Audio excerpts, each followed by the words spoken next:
This is your daily briefing, and of course you're very welcome to it. Opinion has been divided on last night's boxing at the Tottenham HOTSPUR Stadium, and some have been bickering over the number of times that the Tottenham HOTSPUR Stadium was name-checked by presenters and media types, and others are seething that the primary focus has gone from football. Although you'd need to be an American millennial or have just arrived from outer space to notice that Enix's intentions had been full steam ahead in the opposite direction to the football now for a good many years.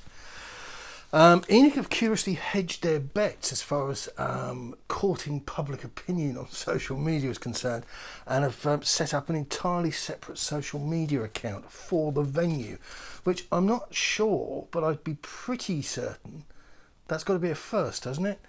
I can understand why. I'm not just throwing stones, but they haven't done that in order to cater for people who want to use the venue but don't want to get embroiled in the football. That's a move to prevent the thread, or hope, an attempt to prevent the thread from being littered with, shall we say, wry comments.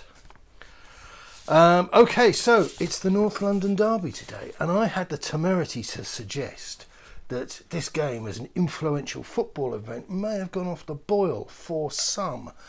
And all I can tell you is that Spurs Community, which surely has to be one of the biggest online message boards, has a whopping 2 pages dedicated to the likely 11.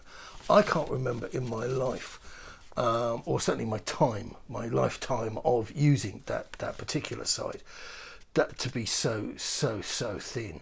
The interest in all of this is experiencing a wane. Let's put it like that. The idea that only 2 pages, it's probably more now. I mean, I've just nipped out to Waitrose, but it might be the case that it's gone into double figures. I don't know. But when I looked at it at about 9:30, 10 o'clock this morning, on the day of the game, 2 pages.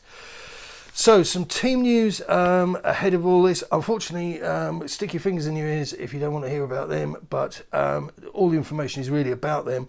Arsenal boast a fully fit squad ahead of the North London derby clash with Tottenham. Mikel Arteta has confirmed. Granit Xhaka has served his 3-match suspension for eating somebody's leg and recovered from COVID, while Thomas Partey played an hour of their 3-0 Carabao Cup win over AFC Wimbledon, and Kieran Tierney is also fit to play after having appeared in some discomfort during last weekend's 1-0 win over Burnley. Tottenham are minus Steven Bergwijn and Ryan Sessegnon, who, if he ever comes back, I'll buy everybody an ice cream. But I probably won't, actually. There might be a bit of a... But anyway, so here's my plausible 11 for you. Hugo, Tanganga, Sanchez, Dyer, Reggie, Skip, Lo Celso, Tongi, Dele, Sonny, Kane. That's the 11 that I think that our man Nuno will pick. My concern, which I've said to you before, and I got a couple of comments back saying, oh, no, we've done it. No, you're wrong.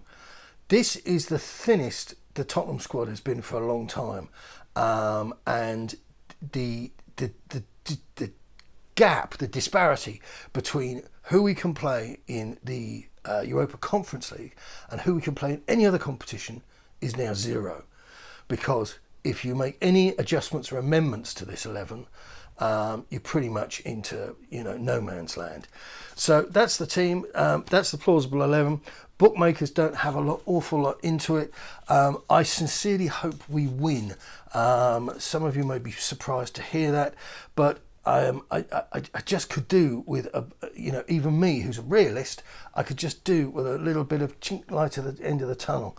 And right now there isn't any, and everything that people have been sort of saying, oh, come on, cheer up, mate, isn't all that bad. You're the same people that want Gil to play this afternoon. We've got a lot of work ahead of us, and it isn't going to be cured by giving Nuno more time. This is down to the players getting their act together. I mean, Dele Alli shouldn't be on the pitch based on his contributions thus far this season. Just simply not good enough. Lo Celso needs to come out of his shell and wake up and get it on. Tongi needs to be in shape for an entire 90 minutes, can you believe it? And Sonny and Kane simply need some creative service from anybody further back up the pitch behind them. It's as simple as that. I might be around actually after the game. It would depend. I won't be consuming any alcohol, so it won't be based on me being incapacitated. But it depend largely on exactly what sort of magic stunt we pull out the box. That's it for now. It's a big game. Good luck. Keep it Tottenham.